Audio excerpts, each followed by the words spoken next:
Hello, everyone. This is the Mind of Lilith, and thank you for joining me for today's recording, which will cover pages 253 through 281 of Project 2025, Mandates for Leadership, Section 2, Chapter 9, Agency for International Development by Max Primorak. Mission. The U.S. Agency for International Development leads the U.S. government's international development and disaster assistance programs. USAID helps communities to lead their own development journeys by reducing the impacts of conflict, preventing hunger and the spread of pandemic disease, and counteracting the drivers of violence, instability, transnational crime, and other threats. In alignment with U.S. national security interests, the agency promotes American prosperity through initiatives that expand markets for U.S. exports, encourage innovation, create a level playing field for U.S. businesses, and support more stable, resilient, and democratic societies that are less likely to act against American interests and more likely to respect family, life, and religious liberty. Overview. USAID was established during the presidency of John F. Kennedy pursuant to the Foreign Assistance Act of 1961 to promote the foreign policy, security, and national interests of the United States. At the height of the Cold War with the Soviet Union, it sought to halt the spread of communism by assisting peoples in the developing world in their efforts to advance economically, socially, and politically. The agency helped to transition Central and Eastern Europe from socialism to free market-based democracies. Today, USAID leads the U.S. government's global development and humanitarian disaster assistance responses. Over the years, USAID expanded the number of countries assisted, the scope and size of its activities, and especially its budget. The Trump administration faced an institution marred by bureaucratic inertia, programmatic incoherence, wasteful spending, and dependence on huge awards to a self-serving and politicized aid industrial complex of the United Nations agencies, international non-governmental organizations, NGOs, and for-profit contractors. Once started, programs continue almost indefinitely in many countries for decades. USAID's multi-billion-dollar humanitarian programs that were once 80% in response to natural disasters are now 80% in response to violent, man-made crises and have become a permanent and immiserating feature of the global landscape. Under the Trump administration, USAID focused on ending the need for foreign aid by placing countries onto a journey to self-reliance. The administration restructured the agency to reflect this strategic approach to development, streamlined procurement procedures to diversify its partner base, increased awards to cost-effective local, including faith-based organizations, and improved internal governance. It instituted pro-life and family-friendly policies. It promoted international religious freedom as a pillar of the agency's work, and built up an unprecedented genocide response infrastructure. The Biden administration has deformed the agency by treating it as a global platform to pursue oversees a divisive political and cultural agenda that promotes abortion, climate extremism, gender radicalism, and interventions against perceived systemic racism. It has dispensed with decades of bipartisan consensus on foreign aid and pursued policies that contravene basic American values and have antagonized our partners in Asia, Africa, and Latin America. It has decoupled U.S. assistance from free market reforms that are the keystone of economic and political stability, and has teamed with global institutions to impose central planning diktats on an unprecedented scale. Wasteful budget increases requested by the administration and appropriated by Congress have outstripped USAID's capacity to spend funds responsibly, and U.S. foreign aid has been transformed into a massive and open-ended global entitlement program captured by and enriching the progressive left. The next conservative administration should scale back USAID's global footprint by, at minimum, returning to the agency's 2019 pre-COVID-19 pandemic budget level. It should de-radicalize USAID's programs and structures and build on the conservative reforms instituted by the Trump administration. This will require working closely with the U.S. Congress to make deep cuts in the international affairs, quote, 150 account, while granting USAID greater flexibility in spending its appropriated funds to achieve better developmental outcomes. Key issues. Aligning U.S. foreign aid to U.S. foreign policy. U.S. foreign aid is too often disconnected from the strategy and practice of U.S. foreign policy. Its coordination is made difficult as the aid budget is divided among approximately 20 offices, agencies, and departments that provide some form of foreign assistance. The U.S. aid administrator should be authorized to take on the additional role of Director of Foreign Assistance, DFA, with the rank of Deputy Secretary at the Department of State in charge of all U.S. foreign assistance. The DFA role would empower this person to align and coordinate the countless foreign assistance programs across the United States and carry out the agenda of the next conservative president more effectively. A version of this role existed during the last 2 years of the George W. Bush administration, but the Obama administration eliminated it in 2009. Countering China's development challenge. Through its $1 trillion Belt and Road Initiative, BRI, the People's Republic of China, PRC, has directed billions of dollars in loans and investments to advance its geostrategic objective of displacing the United States as the premier global power. The PRC leverages its transactions, termed, quote, debt traps, by many critics to strengthen its global influence, extract natural resources, isolate Taiwan, win political support at international fora, and access ports and bases for its military. In Latin America, 25 of 29 countries participate in the BRI, and the PRC ranks as the region's largest trading partner. Since 2005, Chinese state-owned banks have issued $138 billion in loans to Latin American countries, and other Chinese entities have invested an additional $140 billion. In Africa, China has issued $160 billion in loans and dominates the continent's rare earth mining sector, which is critical to global energy development.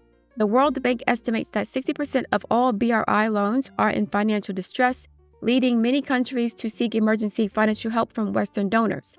Chinese-funded projects are known for employing substandard labor and environmental practices, fueling corruption, promoting wasteful financial decisions by governments, advancing China's geostrategic interests, and creating an unequal trade relationship in which China secures raw materials from developing countries and sells those countries' manufacturing products. For example, Brazil, a world leader in shoe production, saw its industry collapse under a flood of cheap Chinese imports.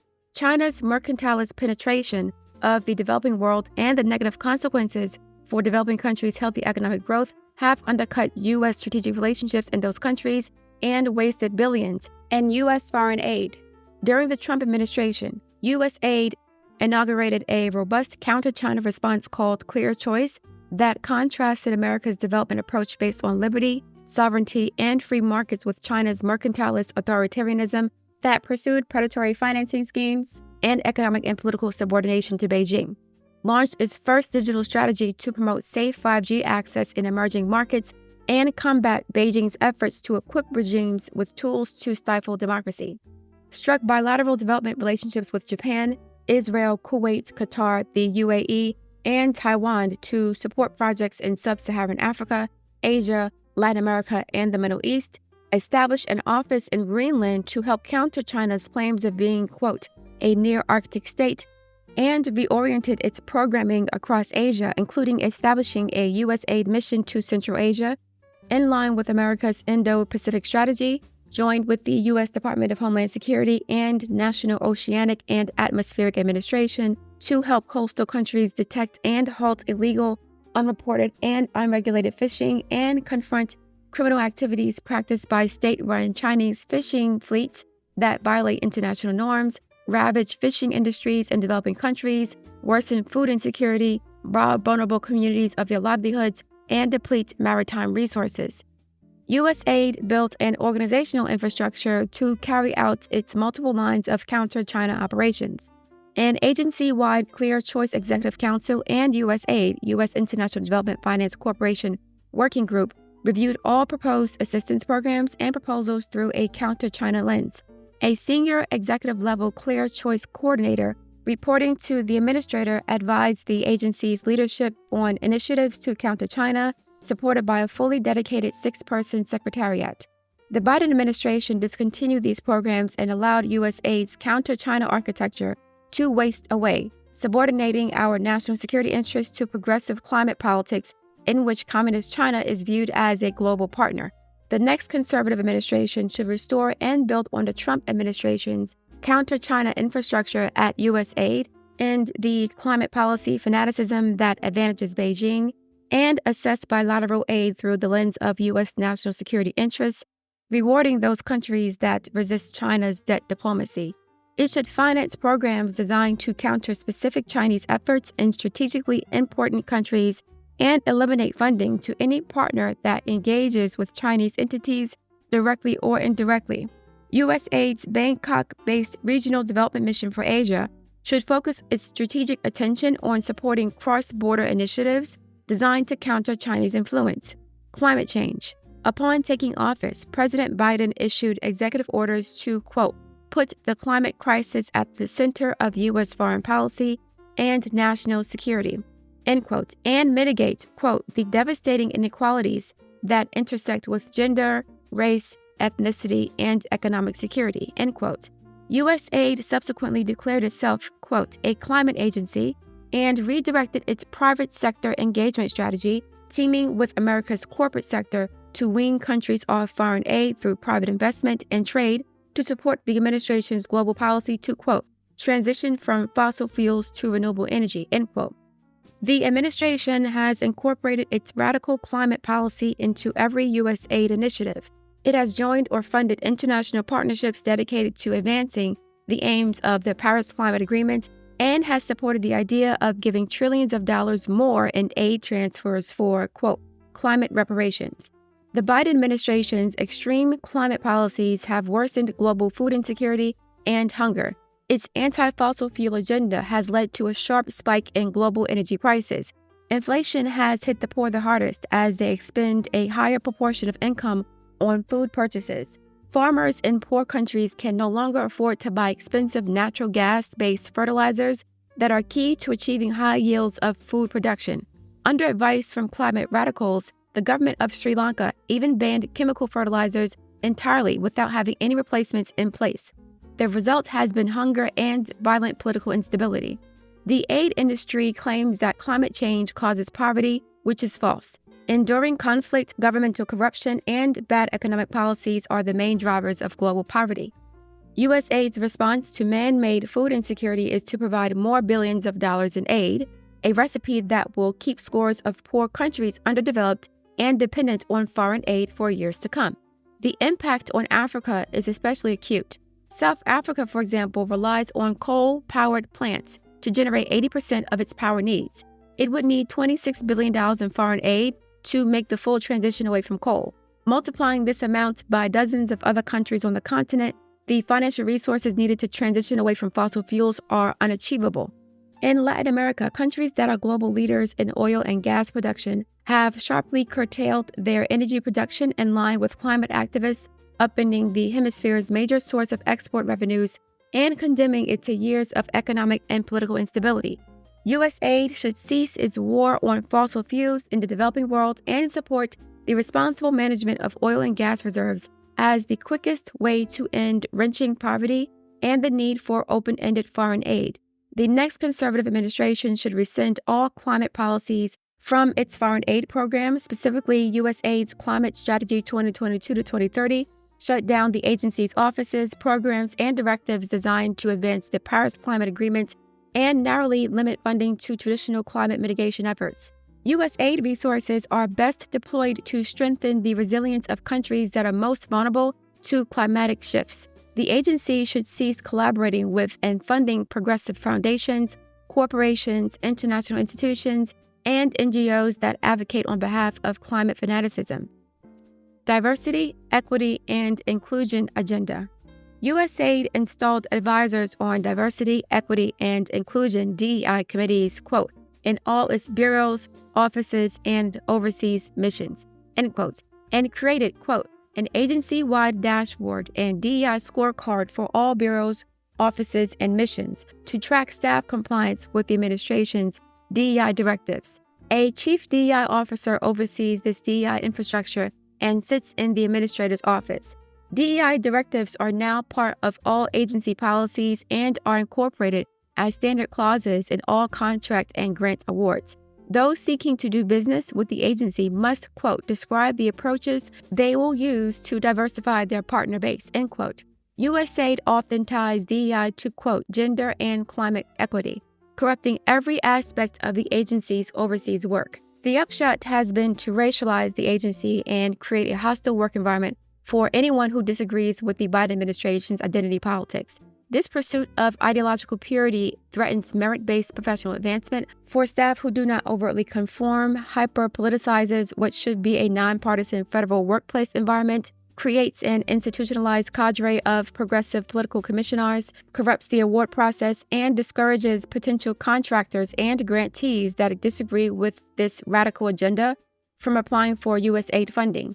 The next conservative administration should dismantle USAID's DEI apparatus by eliminating the Chief Diversity Officer position along with the DEI advisors and committees, cancel the DEI scorecard and dashboard, remove DEI requirements from contract and grant tenders and awards, issue a directive to cease promotion of the DEI agenda, including the bullying LGBTQ+ agenda, and provide staff a confidential medium through which to adjudicate cases of political retaliation that agency or implementing staff suffered during the Biden administration. It should eliminate funding for partners that promote discriminatory DEI practices and consider debarment in egregious cases. As federal departments and agencies cannot play partisan politics, staff, irrespective of hiring mechanism, as well as implementers and grantees that engage in ideological agitation on behalf of the DEI agenda, should be dismissed and entities should be debarred.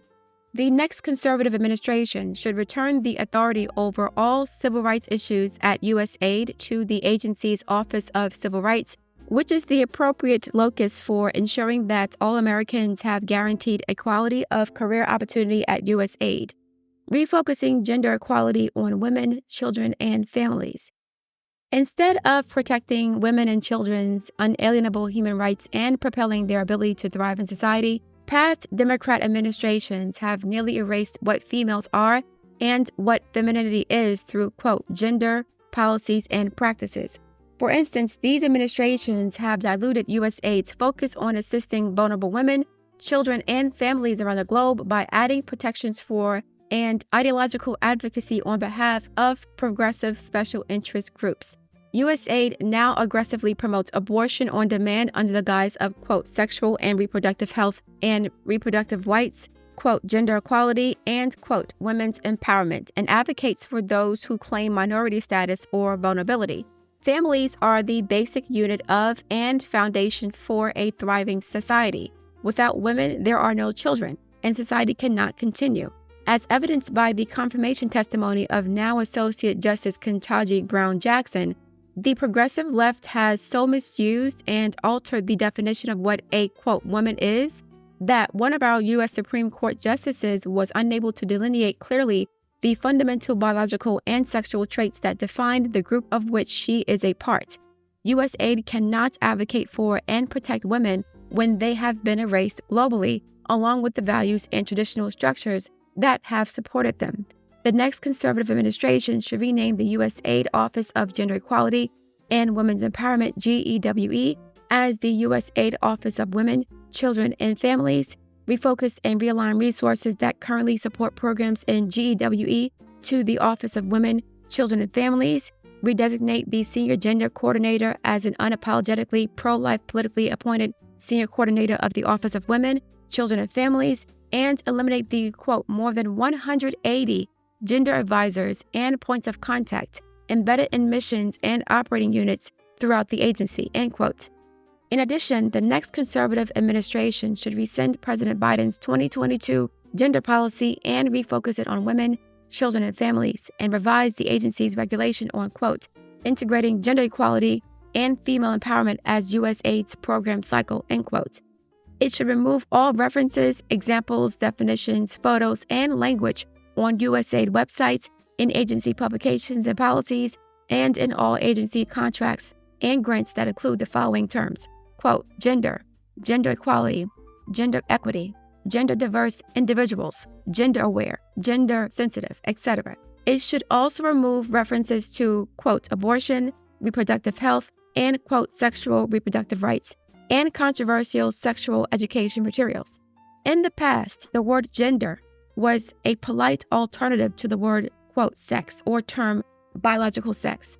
The left has commandeered the term, quote, gender, which used to mean either male or female, to include a spectrum of others who are seeking to alter biological and societal sexual norms. The promotion of gender radicalism is anathema to the traditional norms of many societies where USAID works, causes resentment by tying life-saving assistance to rejecting the AIDS recipient's own firmly held fundamental values regarding sexuality, and produces unnecessary consternation and confusion among and even outright bias against men. The next administration should ensure that USAID's goal and service of its mission is to help protect and propel all members of society, women, children, and men, from conception to natural death. To do so, USAID's Office of Women, Children, and Families should strive to ensure that communities have their basic human needs, without which they will be unable to thrive, met first and foremost. Basic human needs include equal and safe access to potable water, sanitation, food, education, health care, houses of worship, justice, pregnancy and family resource centers, working capital, electricity, technology, and business opportunities. The Office of Women, Children, and Families should implement the Geneva Consensus Declaration on Women's Health and Protection of the Family and prioritize partnerships with local organizations, including faith-based organizations, FBOs. Protecting life and foreign assistance.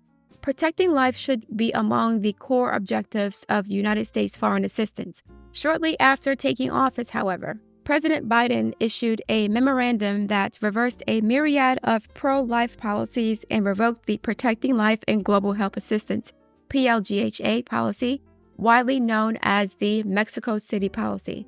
Biden also restored funding to the United Nations Population Fund, UNFPA, which supports and implements China's coercive abortion and sterilization regimen. PLGHA requires foreign NGOs, as a condition of receiving assistance, to agree not to perform or actively promote abortions as a method of family planning in foreign countries. Previous pro-life presidents, beginning with Ronald Reagan, applied these conditions to family planning assistance, but President Trump, for the first time, expanded the Mexico City policy to protect, quote, global health assistance furnished by all departments or agencies, end quote, estimated to be $8.8 billion annually. The Biden administration restored abortion subsidies to pro-abortion NGOs, including Planned Parenthood International and MSI Reproductive Choices. In reversing PLGHA, Biden declared a radical assault on the policy of protecting life, choosing instead to promote abortion on demand around the world under the guise of, quote, sexual and reproductive health and rights. USAID's priority of funding the global abortion industry negates programs that promote life, women's health, and the family. Even under PLGHA, several loopholes allowed support for the global abortion industry to continue. International NGOs that perform and promote abortions overseas, like Population Services International, Pathfinder, PATH, the Population Council, Engender Health, and Women Care Global International, continue to receive funding from USAID under PLGHA, and now, under Biden, receive tens of millions more in U.S. taxpayer dollars in foreign assistance annually without any oversight. When the United Nations Secretariat promoted abortion and abortion-inducing drugs under the umbrella of, quote, sexual and reproductive health as an element of its COVID-19 Global Humanitarian Response Plan in May 2020, the exemptions in PLGHA for humanitarian aid and multilateral organizations illuminated another loophole in the policy's effectiveness in safeguarding U.S. taxpayer dollars from being used to promote abortion. Pro-abortion groups have also received funds under other categories of foreign aid that fall outside the scope of global health assistance, including women-related and economic assistance programs. Members of Congress have advocated closing these loopholes by extending PLGHA to all foreign assistance through the Protecting Life and Foreign Assistance Act, sponsored by Senator Mike Lee, Republican from Utah, and Representative Virginia Foxx, Republican from North Carolina. Current law in the Foreign Assistance Act gives the president broad authority to set, quote, such terms and conditions as he may determine on foreign assistance, which legally empowers the next conservative president to expand this pro-life policy. To stop U.S. foreign aid from supporting the global abortion industry, the next conservative administration should issue an executive order that, at minimum, reinstates PLGHA and summarily blocks funding to UNFPA, but also closes loopholes by applying the policy to all foreign assistance, including humanitarian aid, and improving its enforcement. The executive order to reinstate PLGHA should be drafted broadly to apply to all foreign assistance. It should simultaneously rescind President Biden's memorandum entitled, quote, Protecting Women's Health at Home and Abroad, end quote, issued on January 28, 2021. The new pro-life executive order should apply to foreign NGOs, including subgrantees and subcontractors, and remove exemptions for U.S.-based NGOs, public international organizations, and bilateral government-to-government agreements. All entities funded by U.S. aid, both directly and indirectly, should report their compliance with the PLGHA, and USAID should institute penalties, including debarment from future federal funding for violations of it. The new executive orders also should instruct the administrator of USAID to publish reports on implementation of the PLGHA by both prime and subprime recipients. In addition, the Helms Amendment should continue to be applied as it has been by both Republicans and Democratic administrations for more than 50 years as a complete ban on the use of taxpayer dollars to pay for abortions abroad. International religious freedom. Conservatives believe international religious freedom is central to USAID's development efforts. President Trump's Executive Order 13926 on, quote, Advancing International Religious Freedom, instructed the Secretary of State in consultation with the U.S. Aid Administrator to budget at least $50 million a year for programs that advance international religious freedom and, quote, ensure that faith-based and religious entities, including eligible entities in foreign countries, are not discriminated against on the basis of religious identity or religious belief when competing for federal funding, end quote.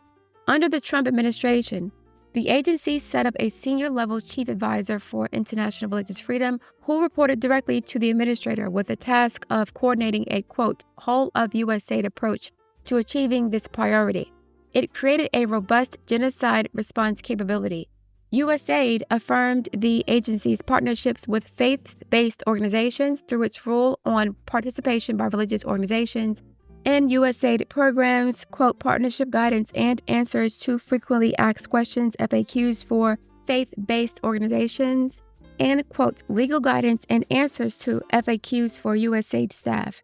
Today, USAID officials and their progressive partners have resisted efforts to promote religious freedom, especially as it relates to abortion and gender ideology, which are anathema to the traditional societies where USAID funds programs, in addition to many taxpayers. U.S. Secretary of State Anthony Blinken repudiated his predecessor's focus on religious freedom.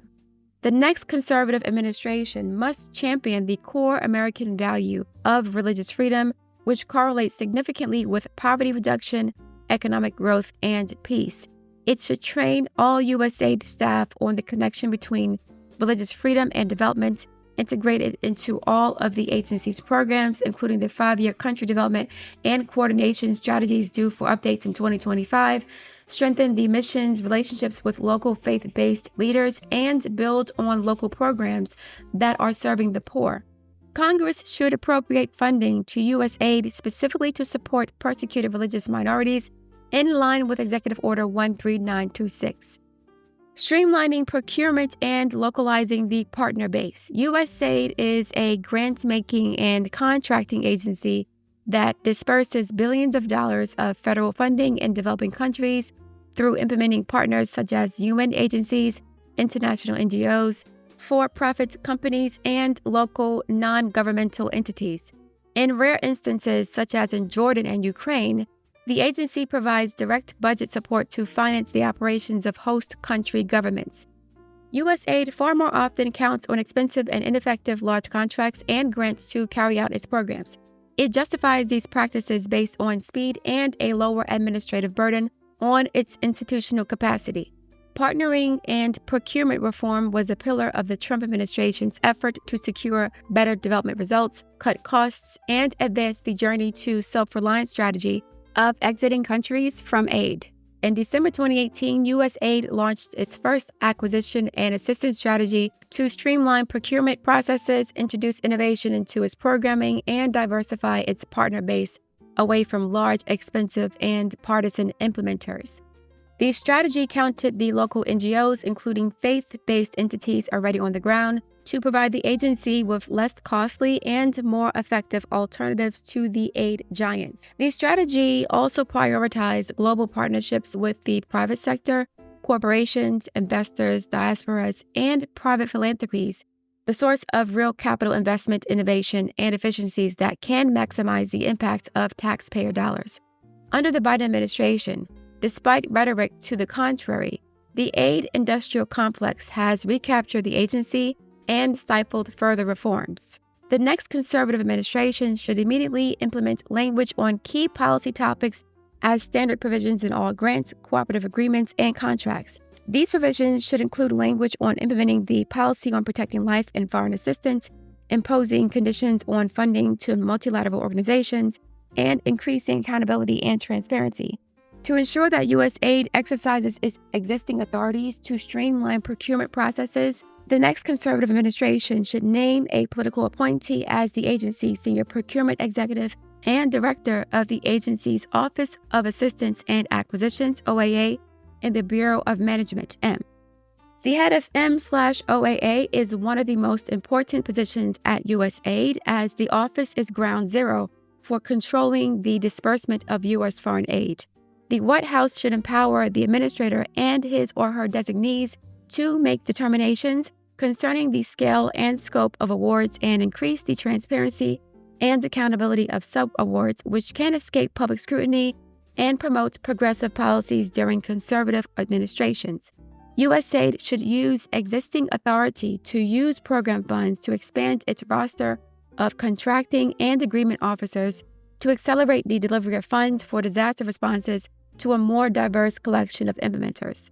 Accomplishing the next conservative administration's policy goals at USAID will require that political appointees have knowledge of and responsibility for the visibility into the design and awarding of grants, contracts, and cooperative agreements. The administration should restore the Senior Official Accountability Review, SOAR, or create a similar process to ensure that proposed programs above a certain dollar threshold in the total estimated cost/total estimated amount receive a close review by policymakers in each bureau and office, and for large awards in the agency's front office. Quote, localization is a buzzword within the aid community, but correctly assumes that more funding through local organizations produces better aid outcomes. Shifting from giant U.S.-based implementers has provided difficult to achieve, however, given intense internal bureaucratic resistance, opposition from the aid industrial complex, and foot-dragging from progressives who view local NGOs, especially faith-based NGOs prominent in Africa and Latin America, as obstacles to promoting abortion, gender radicalism, climate extremism, and other woke ideas. The President's Emergency Plan for AIDS Relief, PEPFAR, has shown that localization at scale is possible within a short time span. Over the 4 years of the Trump administration, the multi-billion-dollar program increased the amount of funding dispersed to local entities from about 25% to nearly 70%, with positive overall results. This model should be replicated across all of USAID. In addition, the next conservative administration should expand use of the new Partnership Initiative, NPI, to every bureau and office, reset the requirements for USAID's overseas missions to craft and execute NPI action plans, and assign each mission a minimum percentage of its portfolio that must go to new, underutilized, and local partners. Crucial to the strategy will be increasing the use of open competition that lowers barriers to entry and fixed amounts awards that carry less of a compliance burden, along with eliminating cost-plus reimbursement contracts that favor large companies. Before advancing a new program, the agency should be required to assess existing local activities to avoid undercutting or duplicating them. At every opportunity, USAID should build on existing local initiatives. Global health. The United States is the world's largest funder of global health initiatives. For more than 60 years, the American people have offered health assistance to the world and saved millions of lives. The USAID Bureau for Global Health, GH, the second largest within USAID, oversees a multi-billion-dollar operation to support maternal and child health, voluntary family planning, PPFAR, and the President's Malaria Initiative, PMI, both started under President George W. Bush, and other initiatives against other infectious and neglected tropical diseases.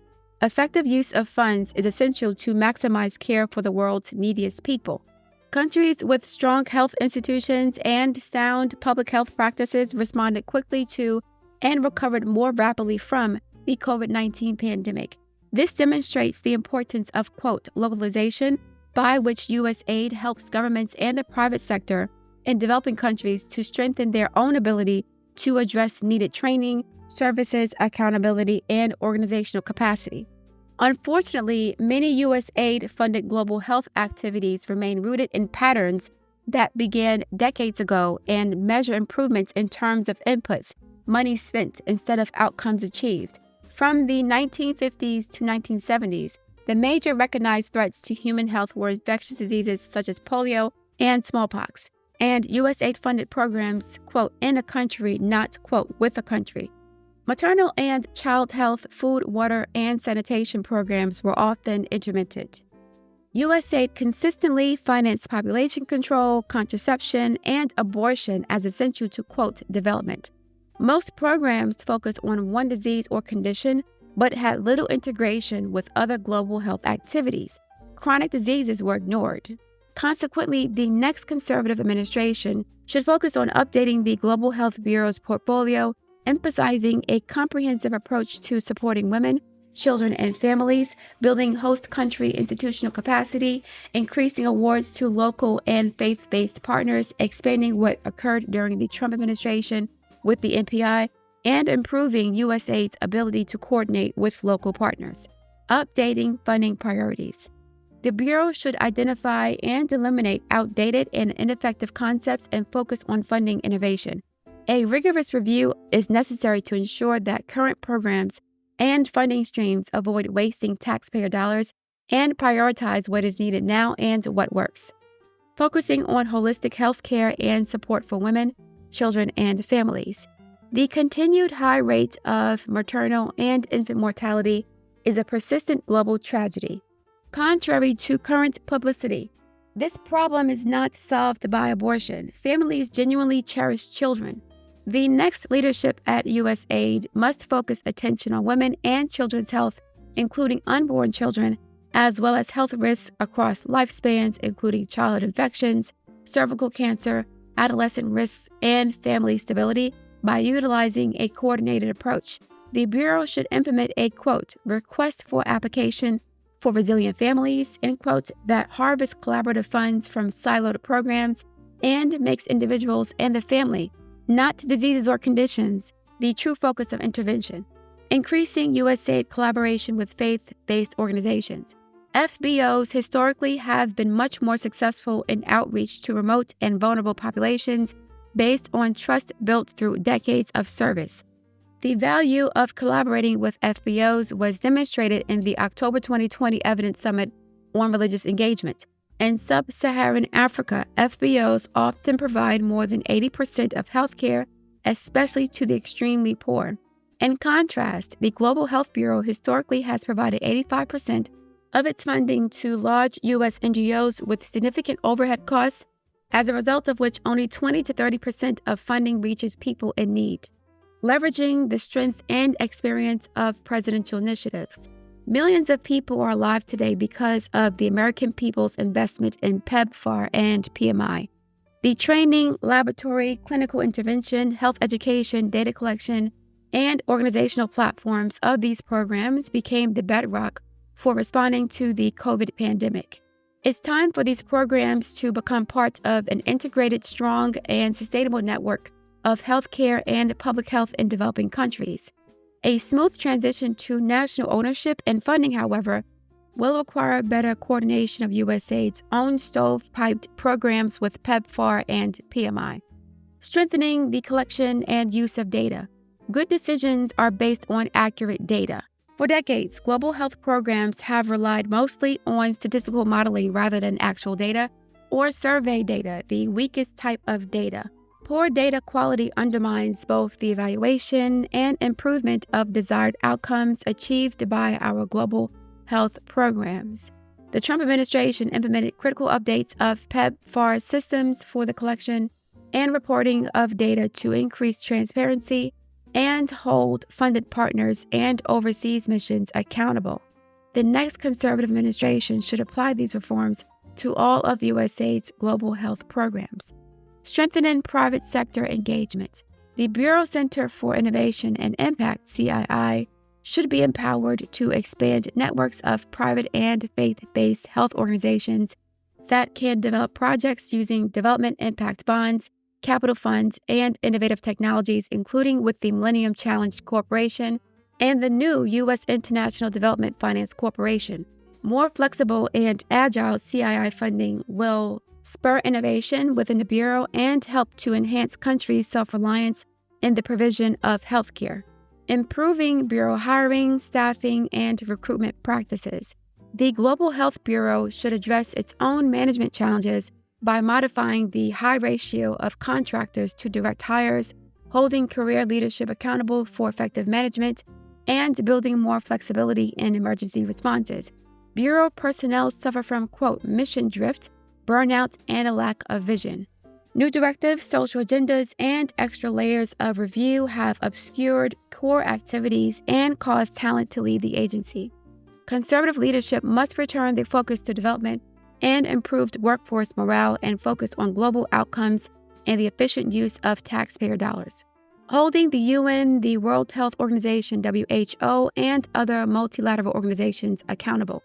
Leadership should designate a political appointee to help coordinate cross-agency efforts to hold the U.S. government's multilateral partners, UN and WHO agencies, and other international organizations to a higher level of financial and programmatic accountability, including assurances that language promoting abortion will be removed from UN's documents, policy statements, and technical literature. The United States must have more prominent representation in international technical committees and regulation-setting organizations to ensure the proper execution of American resources, the preservation of our values, the protection of innovation, and the vitality of our biomedical sector. Global humanitarian assistance. The U.S. government is the world's largest humanitarian actor, annually dispersing billions of dollars in life-saving assistance, food, water, shelter, emergency health care, and related protection support to tens of millions of vulnerable people.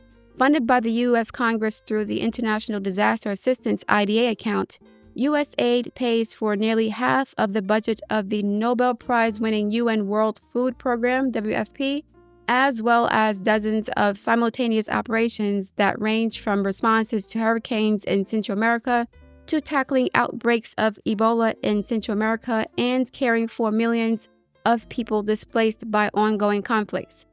USAID's emergency responses once were focused primarily on natural cataclysms such as hurricanes, floods, and earthquakes. Today, the agency spends more than 80% of its humanitarian budget on chronic man-made crises. Most of these, quote, emergency responses began years ago and absorb billions of dollars annually with no end in sight. Every year sees financial demands grow in response to new conflicts, most recently Ukraine. The budget of the Bureau of Humanitarian Assistance, BHA, has doubled compared to just a few years ago, and BHA can no longer manage its funds responsibly. A politically powerful foreign aid industry that benefits financially from extending and expanding these large-scale programs for years, even decades, ensures little scrutiny of these ever-increasing appropriations. The massive growth in, quote, emergency aid distorts humanitarian responses, worsens corruption in the countries we support, and exacerbates the misery of those we intend to help. The permanence of this assistance, particularly in countries where we have little to no in-country presence and must rely on UN agencies to self-monitor, has morphed into a co-governance scheme in which the U.S. government effectively finances the social services obligations of corrupt regimes that threaten the United States. These governments can then redirect scarce budget resources away from costly health and education towards financing their wars, supporting terrorism, repressing their citizens, and enriching themselves. Examples of this abuse are spread throughout the world. Over the past decade, the U.S. government has expended $14 billion in aid to Syria, where the bloody regime of Bashar al-Assad, a close ally of Iran and Russia, skims nearly half of foreign aid through inflated official exchange rates, the diversion of food baskets to its military units, and procurement arrangements with compromised local contractors. Yemen, once the breadbasket of the Arabian Peninsula, is now dependent on billions of dollars of aid, as formerly productive Yemeni farmers cannot compete against, quote, free food, while irrigation systems remain in disrepair, leaving the country to suffer from water shortages during long summer droughts and flooding during its rainy season. Iran-backed Houthi rebels divert substantial amounts of aid to support their war efforts. In Afghanistan, the aid infrastructure built over 20 years of American military presence that 3 presidents wanted to end collapsed with the failure of U.S.-trained Afghan forces to repel the Taliban 2021 advances. Yet, the country has received nearly $1 billion more in U.S. humanitarian aid since the Taliban's takeover, and absent a U.S. embassy to ensure that it is not diverted to the Taliban and other terrorist groups. In Burma, U.S. aid finances all of the food and medical care for hundreds of thousands of persecuted Rohingya that the military regime forces to live in open-air concentration camps. In northern Iraq, hundreds of thousands of Yazidis, targeted for genocidal extermination by ISIS, remain in miserable camps unable to return home because of the Iraqi government's refusal to clear out Iran-backed militias occupying their homeland. In effect, humanitarian aid is sustaining war economies, creating financial incentives for warring parties to continue fighting, discouraging governments from reforming, and propping up malign regimes. Nefarious actors reap billions of dollars in profits from diversions of our humanitarian assistance, but so do international organizations. The WFP charges 36% in overhead, while Oxfam International's overhead has reached 70% in Yemen, reflecting the high cost of foreign staff, security, and logistics. With powerful lobbies in Washington, D.C. and in leadership positions throughout U.S. aid and the Department of State, the aid industry adroitly exploits Congress's disposition to increase funding year on year to assist those in dire need, but provides no evidence to justify the mounting budget requests. In 2020, USAID's leadership fused formerly bifurcated food and non-food emergency relief operations into a single bureau for humanitarian assistance to improve the management of the agency's largest portfolio, but this reform was not sufficient to address the problem. The next administration should resize and repurpose USAID's humanitarian aid portfolio to restore its original purpose of providing emergency short-term relief, prepare vulnerable communities for transition, and do no harm in the following ways. Number 1, work with Congress to make deep cuts in the IDA budget by ending programs that do more harm than good in places controlled by malign actors, such as in Yemen, Syria, and Afghanistan, where our aid is consumed by fraud, diversion, and partner overhead costs. Point 2, require U.S. aid and the State Department to devise country-based exit strategies that term limit the duration of humanitarian responses and transition funding from emergency to development projects. This will require robust diplomacy to press host governments to integrate displaced persons in lieu of keeping them in expensive and dehumanizing camps financed by the international community. Point 3, transition from large awards to expensive, inefficient, and corrupt UN agencies, global NGOs, and contractors to local, especially faith-based entities that are already operating on the ground. This approach provides a far less expensive and more effective alternative for aid delivery. Local partners more ably navigate corrupt environments and are more likely to steer vulnerable populations away from dependence on aid towards self-sufficiency. Point 4, require that BHA avail itself of existing IDA authorities that it fails to use, including to dispense with the cost reimbursement model that disqualifies undercapitalized local NGOs, accept other donor vetting of local partners, streamline the award approval process, and expand the use of fixed amount awards to rein in cost overruns. Point 5, direct USAID's Bureau for Management to hire more procurement officers for BHA to strengthen the Bureau's award management capacity and reduce the incentives to issue larger awards to aid industry giants. Point 6, allow BHA to manage the process of hiring personal services contractors.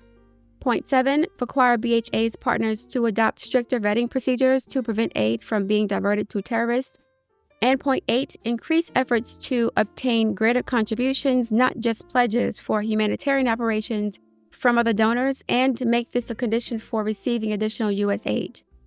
Leveraging foreign aid to unleash the power of America's private sector. During the 1960s, when U.S. aid was launched, 80% of financial flows from the United States to the developing world was in the form of U.S. government assistance.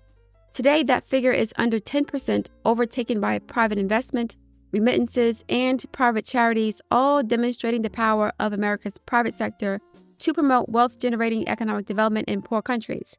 Leaders in the developing world routinely press U.S. officials about their preference for, quote, trade and investment, not aid, end quote. Instead, the Biden administration is leveraging private sector financing to promote its climate and other progressive agendas worldwide. The next conservative administration must return U.S. aid to a foreign aid model that leverages its resources to promote private sector solutions to the world's true development problems and in the need for future foreign aid. Private capital investment in these markets is the greatest enabler of job creation and sustainable economic growth throughout the developing world. A key tool of American soft power leadership is the U.S. Development Finance Corporation, DFC. Launched in December 2019, DFC sought to unleash the power of America's private sector to advance our interests by providing emerging markets with blended financing opportunities to help end wretched poverty, create new markets for U.S.-made products, strengthen bilateral partnerships in strategic parts of the world, and offset China's predatory loans and investments. The Trump administration launched a USAID DFC working group to maximize development outcomes and review individual investment projects through a counter-China lens and ensure a cohesive interagency development response.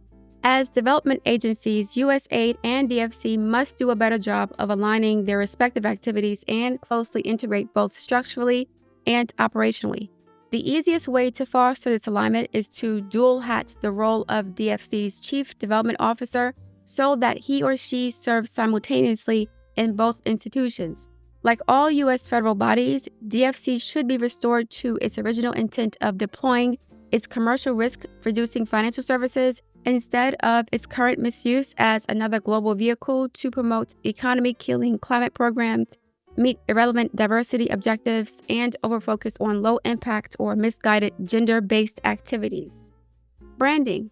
A deeply embedded culture within the foreign aid bureaucracy views public recognition of U.S. assistance as secondary to a larger philanthropic mission and is embarrassed by the American flag.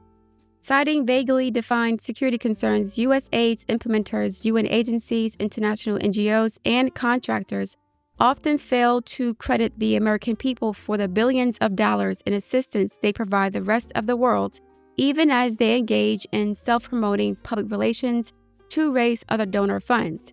This approach has negative foreign policy implications as China relentlessly promotes its own self-serving efforts to gain influence and resources. Worst of all, malign actors sometimes appropriate credit for unbranded U.S. assistance. Houthi terrorists, for example, claim to provide for the people under their occupation with anonymous U.S. humanitarian aid. The United States is in a struggle for influence with China, Russia, and other competitors, and American generosity must not go unacknowledged. The next conservative administration should build on the Trump administration's branding policy, which revamped as Chapter 320 to force the aid bureaucracy to fully credit the American people for the aid they are providing. The senior advisor for brand management in the Bureau for Legislative and Public Affairs, LPA, discussed infra, should be a political appointee who is responsible for maximizing the visibility of U.S. assistance by enforcing branding policy on every grant, cooperative agreement, and contract. The LPA should liaise with counterparts at the U.S. Agency for Global Media, USAGM, to ensure local media pickup of these activities. Other offices and bureaus. Office of the Administrator. The next conservative administration should leave in place the current structure of two presidentially appointed Senate-confirmed deputy administrators, one for policy and one for management. The deputy administrators and the chief of staff must be individuals with extensive previous service in the executive branch, ideally at foreign affairs agencies, and be fluent in the language and practice of federal procurement. Bureau for Foreign Assistance. As noted above, the next conservative administration should name the U.S. Aid Administrator as Director of Foreign Assistance at the Department of State with the rank of Deputy Secretary. It should reorient the bulk of foreign assistance staff from focusing on the formulation of the annual President's budget proposal to the execution of already appropriated resources. This should include eliminating the duplicative mission and bureau resource requests, speeding up the availability of appropriations by delivering to Congress within 60 days the report required by Section 653A of the Foreign Assistance Act, FAA, and fast-tracking the approval of congressional notifications, CNs, and other pre-obligation requirements. Management Bureau. As indicated previously, the next conservative administration should name a political appointee as USAID's Senior Procurement Executive and Director of the agency's Office of Acquisition and Assistance, M/OAA. Political appointees with the appropriate credentials, including warrants, should be placed within M/OAA, and the agency should exercise its authority to engage qualified experts from other federal departments and agencies and outside of government, if they are free of conflicts of interest, on the technical committees that review applications for USAID's contract and grant competitions. The administration should change the designation of USAID's competition advocate to an individual favorable to innovative types of contracts that can reduce the aid oligopoly's grip on the agency. Office of Human Capital and Talent Management. As soon as possible after Inauguration Day, the next conservative administration should name a political appointee as USAID's Chief Human Capital Officer, CHCO, and Director of the Office of Human Capital and Talent Management. USAID's White House liaison must be an individual with substantial experience with federal personnel systems. The White House Office of Presidential Personnel should allow the U.S. Aid Administrator to explore with counterparts at the Office of Personnel Management whether the agency could hire personnel under both the administratively determined authority and Schedule C of the Accepted Service of the Federal Civil Service. U.S. Aid should be one of the agencies to pilot test a reinstated Executive Order 13957, which created a Schedule F within the Accepted Service, and should aggressively recruit and place candidates into term-limited positions under Schedule A of the Accepted Service, especially veterans. The new CHCO should examine how the existing members of the Senior Executive Service, SES, at USAID should be reworked throughout the agency and should institute an SES mobility program to encourage the regular rotation of senior career leaders, including through details to other departments and agencies. Bureau for Policy, Planning, and Learning. The next conservative administration should shift the policy functions of the Bureau for Policy, Planning, and Learning, PPL, to the Office of Budget and Resource Management, BRM, located in the Office of the Administrator. It should rename BRM the Office of Budget, Policy, and Resource Management, BPRM, and staff the policy team with political appointees. The administration should also move the responsibility for reviewing and processing proposed changes in USAID's Policy Bible, the Automated Directive System, ADS, from the Management Bureau to the new BPRM. Even before these changes, the Assistant Administrator for PPL should decree an immediate freeze on changes in the ADS and agency-wide policy documents to allow for the priority publication of amendments to reflect the new administration's viewpoint. All major agency policies should be reviewed and amended or withdrawn within the new administration's first calendar year in office. Bureau for Legislative and Public Affairs. The next conservative administration should invest no more than 10% of USAID's allocation of administratively determined politically appointed positions in the Bureau for Legislative and Public Affairs. A priority for these positions, combined with hires under Schedule A, should be the review and editing of the agency's public-facing web pages and social media accounts to eliminate material that does not conform to the new administration's policies. The agency should accelerate the review of congressional notifications within LPA and publish all CNs and congressional reports. To ensure consistency and clarity of public messaging, LPA should gain direct authority over the communications staff scattered through USAID's various bureaus and offices.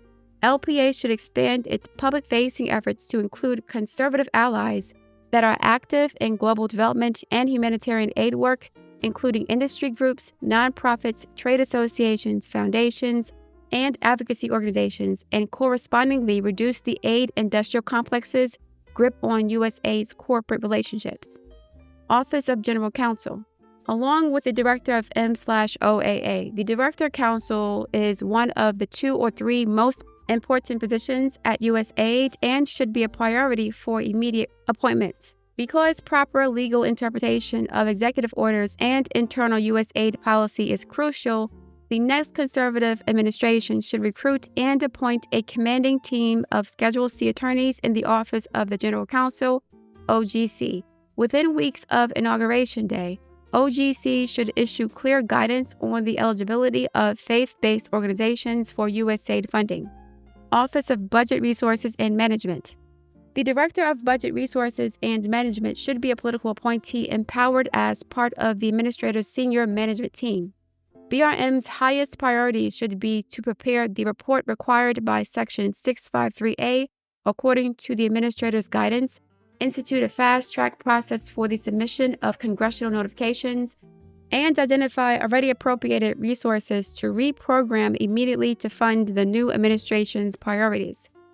The next conservative administration should consider prioritizing the placing of young political appointees in BRM over LPA. Bureau for Democracy, Development, and Innovation. A key outcome of the transformation of USAID undertaken during the Trump administration, the Bureau for Democracy, Development, and Innovation, DDI, is the home for most of the agency's non-health, non-humanitarian funding, as well as almost all of its sectoral appropriations directives, including those that reflect the pet projects of individual members of Congress.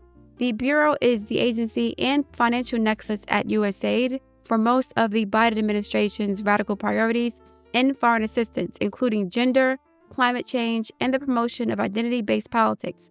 On the positive side, DDI is also the Bureau in charge of areas that will be crucial to a reorientation of USAID, including trade, economic growth, innovation, partnerships with the private sector, and the agency's relationship with communities of faith. The next conservative administration should make the rapid staffing of key DDI positions a high priority. Besides the Senate-confirmed assistant administrator, the directors of each of the centers and hubs in the Bureau will need political leadership. Almost every one of the agency-wide policies that cover DDI's areas of responsibility will need to be edited or rewritten entirely as soon as possible. The next conservative administration should harvest DDI's central appropriations to fund new priorities, especially working with ethnic and religious minorities and faith-based organizations and joint ventures with the private sector in education and energy. All DDI programs should issue funding opportunities restricted to new and underutilized partners, modeled on the NPI. Regions. Asia. Asia is the most populous continent and ground zero in the battle against Communist China's efforts to exploit the development needs of poor countries for geopolitical gain. America's Indo-Pacific strategy should guide USAID's approaches to dispersing foreign aid in the region. USAID should intensify its bilateral relationships with pro-free market Japan, Australia, South Korea, and India so that they can jointly advance private sector solutions to secure financing for power generation, infrastructure, digital connectivity, investment and trade expansion, and other economic activities. USAID enjoys a strong in-country presence in India, buttressed by recent coordination on the global response to COVID-19 as India is a global leader in vaccine production. Those ties should be expanded. So too should development cooperation with Taiwan, which boasts effective pandemic response capacity that should be shared with developing countries. China's island-hopping efforts to capture vulnerable Pacific states is a direct strategic threat to U.S. maritime supremacy and homeland security, and USAID and its allied donors should neutralize these efforts through the deployment of targeted assistance such as helping countries combat the effects of China's illegal fishing. While China outpaces the ability of the Democratic Alliance to deploy state-backed financing to developing countries, it is unable to compete with our collective private sector capacity to deploy trillions of dollars of capital. Pakistan is a prime example of foreign aid policies disconnected from U.S. national interests. The country has been the recipient of more than $12 billion in U.S. foreign aid since 2010, yet it remains intensely anti-American and corrupt, has backed the Taliban continuously since 2001, jump-started North Korea's nuclear bomb program, brutalizes its religious minorities, and is a willing client of China while taking on unrepayable loans from the U.S. taxpayer-funded International Monetary Fund and World Bank. Middle East. The Middle East is far more vulnerable today than it was in 2020 because the Biden administration's strategy for the region is adrift.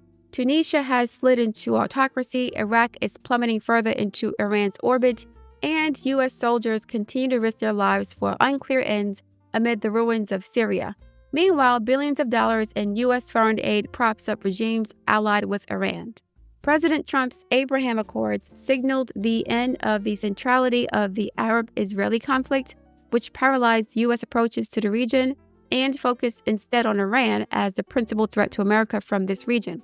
During the Trump administration, U.S. aid allocations reflected the new opportunities created by the Accords and sought to strengthen regional alliances against Iran through expanded regional trade and investment and to promote genuine political stability tethered to strong American leadership. U.S. aid formerly partnered with the United Arab Emirates, Israel, Morocco, Qatar, and Kuwait to catalyze regional partnerships in Africa. Under the Biden administration, however, U.S. aid has returned to a model that deepens the region's dependence on aid. A new conservative president should reset U.S. aid's programming in the Middle East in line with our national security interests and committed to the goal of ending the need for foreign aid through development that is led by the private sector. Specifically, foreign aid must advance the Abraham Accords. Increased trade and investment between Israel and its Arab neighbors represent the most effective path towards reducing poverty, fostering the emergence of a middle class, and solidifying peace. U.S. aid should therefore focus its development assistance on countries such as Morocco and Sudan through joint investment collaboration with the more economically advanced economies such as the UAE and Israel. U.S. aid should consider cutting aid to states allied to Iran, limiting assistance in these countries to the advancement of narrow strategic priorities and support for basic American values, such as aid to persecuted religious minorities. U.S. aid continues to expend hundreds of millions of dollars in non-humanitarian aid to antagonistic regimes in Iraq, Lebanon, and the Palestinian territories.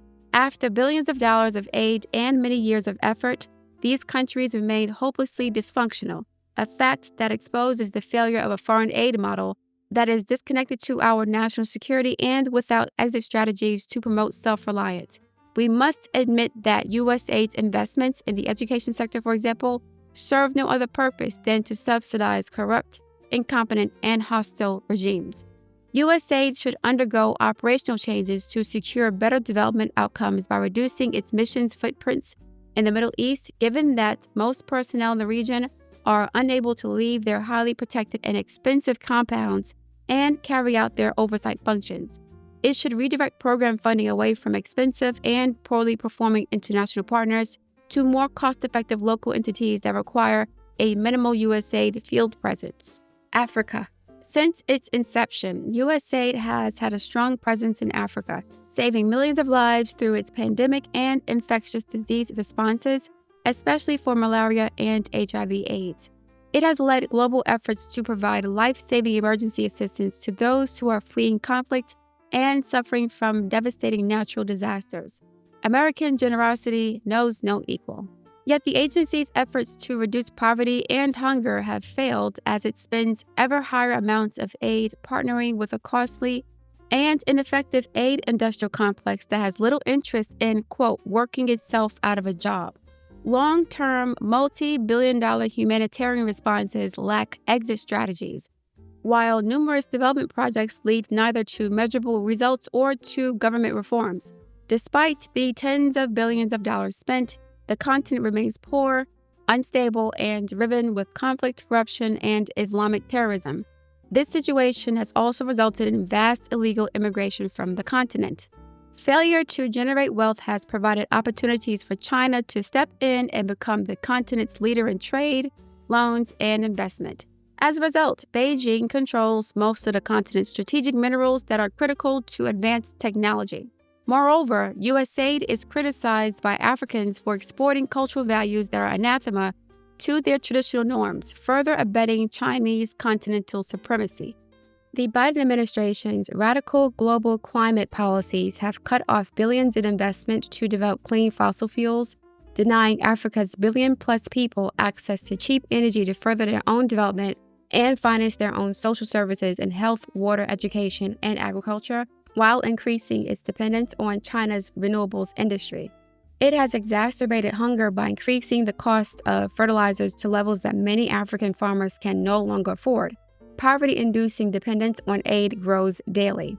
U.S. aid efforts in Africa require a rethink. In 2025, U.S. aid will update its 5-year country development and cooperation strategies. This will give the next administration an opportunity to pursue a new development course for Africa that promotes economic self-reliance, catalyzes private sector solutions for job creation through increased trade and investment, terminates legacy and non-performing programs, and supports diversified energy approaches. Critically, it must hold China accountable for its extractive investments that violate international labor, environmental, and anti-corruption norms and practices, undercut business opportunities for U.S. companies, and sabotage Africa's development. U.S. aid, in collaboration with the U.S. International Development Finance Corporation, U.S. Department of State, U.S. Department of the Treasury, and U.S. Department of Commerce's Foreign Commercial Service, should use its convening power, diplomatic heft, and risk-reducing instruments to facilitate U.S.-African business relationships and expand Prosper Africa, launched by the Trump administration to, quote, bring together services from across the U.S. government to help companies and investors do business in U.S. and African markets. The Africa Growth and Opportunity Act, AGOA, provides Africa duty-free access to U.S. markets. The next administration should extend AGOA beyond its 2025 term, but with a strategic framework that rewards good governance and pro-free market economic policies. There is no point in wasting massive sums of aid to countries whose governments fail to keep their promises to reform. U.S. aid should build on, not compete with, private sector initiatives launched by global churches, corporate philanthropists, and diaspora groups that have already invested billions of dollars in self-reliance-based projects. Japan has committed $30 billion in aid to Africa over 3 years to stem China's economic and political grip on the continent.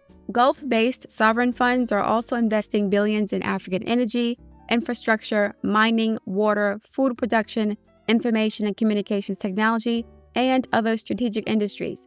Other allied donors are promoting investment-based aid. There is no lack of funding to support Africa's economic rise. What is lacking is strategic direction among U.S. government foreign aid agencies. PEPFAR has saved countless lives over the years and constitutes America's most successful aid program. During the Trump administration, PEPFAR increased the share of funding to local entities from about 20% to nearly 70%, with commensurate improvements that have had lasting impact. The next administration should extend that localization model to all global health and humanitarian assistance in view of how local African entities have strengthened their capacity for direct management of U.S. programs.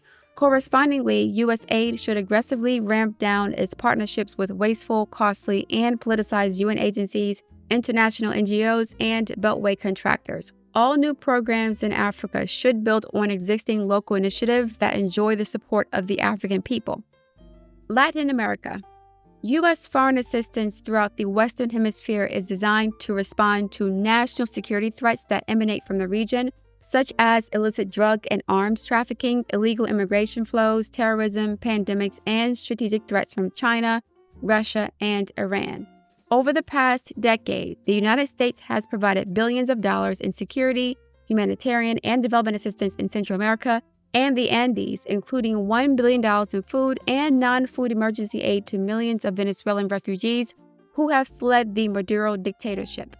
USAID is always first to respond to natural disasters in Central America and the Caribbean and employs a network of dedicated experts in the region to deliver this assistance. During the COVID pandemic, the United States provided millions of doses of vaccines and other emergency health support. Yet, years of foreign aid have failed to bring peace, prosperity, and stability to the hemisphere. Poverty, joblessness, and social unrest have led to leftist electoral victories from Mexico to Chile. These regimes are hostile to American interests and private enterprise, breed corruption, implement radical policies that will further impoverish their people and threaten their democracies, and are more open to striking partnerships with communist China. Left-wing authoritarian kleptocracies in Cuba, Nicaragua, and Venezuela deny their people basic freedoms, violently and ruthlessly suppress any dissent, repress communities of faith, and generate such misery that hundreds of thousands of their citizens have attempted to cross our southern border over the past 2 years. No recent administration has made any progress in reducing the chaos and desperation in Haiti. Conversely, Latin America is a major global source of energy and food, which generates substantial income that can finance internal social and economic development. The nations of the hemisphere share a natural and massive geographic trade and investment advantage through their proximity to the United States, supplemented by free trade agreements. The United States remains the favored destination for higher education and business opportunities for Latin Americans. Successful diasporas in the United States serve as powerful economic, cultural, and political bridges to every country in the region. The Trump administration focused on promoting trade and investment, especially in infrastructure, through an interagency effort called America Crece, America Grows, by which USAID played a key role in providing technical assistance to create a more enabling environment to attract private investment. The Biden administration canceled the program. The next conservative administration should reassess all programs of U.S. foreign aid to Latin America and terminate those that have failed to achieve results after years of effort. Instead, USAID should 1. Focus its resources on strengthening the fundamentals of free markets such as clear property rights and a functioning judiciary, and on promoting labor and pension reforms, lower taxes, and deregulation in order to increase trade and investment within the region and with the United States as the genuine path to economic and political stability. Point 2. Challenge these socialist ideas that have captured too many of the region's governments and their nation's youth. And point 3. Fund partnerships with the private sector and support civil society groups, including university centers and think tanks that advocate for pro-free market and democratic ideas. Finally, Latin America is the perfect proving ground for reducing USAID's reliance on large US-based implementers, and the agency should commit to shifting all of its portfolio in the region to local organizations by 2030. Personnel.